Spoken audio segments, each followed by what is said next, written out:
大家可以看到，现在风雨非常的强，我现在完全睁不开眼睛。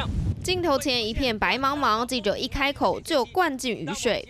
此时此刻的滴水湖呢，正在经历12级以上的强风。台风贝碧嘉16号早上7点半左右登陆中国上海浦东的临港新城，最大风力达到14级。记者连线讲到破音，那边是靠湖的方向，然后现在的风已经比刚才我们开直播的时候更加加强了。然后我们可以看到这边路上也又有倒伏的树木。大家注意到，我现在是请我们的消防人员帮忙，在我身上的绑了一个安全绳，来保障我们直播的安全。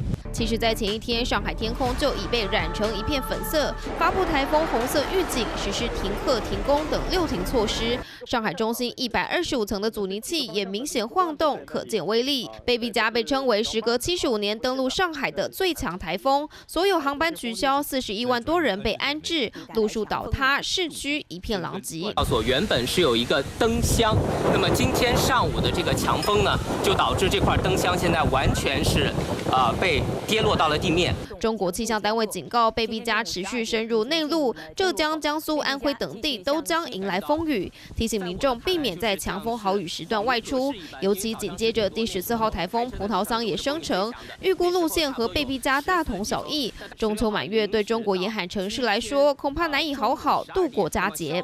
三立新闻上报道。